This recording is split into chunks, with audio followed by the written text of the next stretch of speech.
Today we're making oven zucchini chips. They are super simple to make. They take a little patience and some time because the oven is gonna be in a very low setting and you're just gonna set it and forget it, go about your business, come and check on them, and then you'll have some delicious, crispy baked zucchini chips. The first thing you wanna do is thinly slice your zucchini chips. You're going to do this with a mandolin or with a knife like I'm doing today.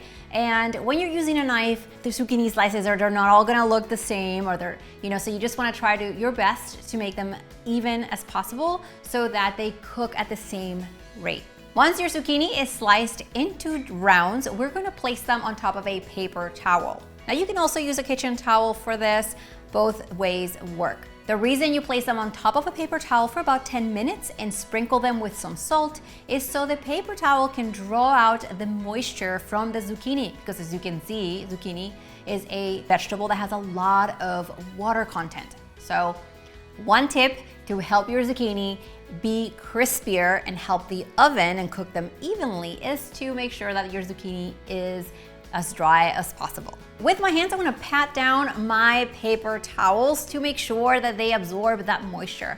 And from there, I'm going to place my zucchini rounds on a parchment lined baking sheet.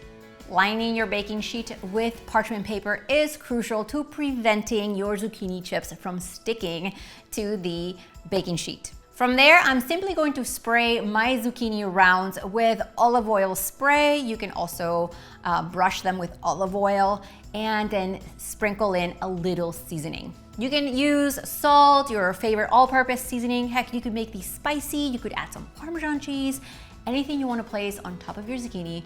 Here's the time. The olive oil spray is crucial also to help your zucchini chips be crispier. I'm simply placing my baking sheet in my preheated oven, which I've preheated it to 200 degrees Fahrenheit for about 2 hours. Now your zucchini chips will shrink in size, so for sure you may want to make 2 or 3 baking sheets. In one baking pan, I'm able to fit about a large zucchini or so you may want to do a few more. After an hour and a half or so, you may want to go to the oven and check for crispiness, make sure that your zucchini chips aren't burning or anything like that. And once they're golden brown, you're gonna remove them from the oven and place them on your counter. Now, what can you serve with zucchini chips? You could fry some eggs over easy. You can throw them on top of a salad. You can eat them by themselves. Yes, they are dippable, so you can get some marinara or your favorite dressing or sauce and dip them, or even drizzle it over the top. If you have any zucchini chips left over, you can simply store them in an airtight container once they fully cool down, or a zip bag. So I just have a glass container here, and I just take my parchment sheet and go like that. And you can store them in the fridge for 3 to 4 days. Zucchini is such a great base for so many recipes, like my zucchini pizza bites that I have a video for you on this channel. So if you have a ton of zucchini and you want to know what to do with it, make sure to check that zucchini pizza bites video, as well as the other zucchini recipes that I'm going to link for you below this video in the description box. And while you're down there, hit that red subscribe button so you and I get to cook together a few times a week. See you next time.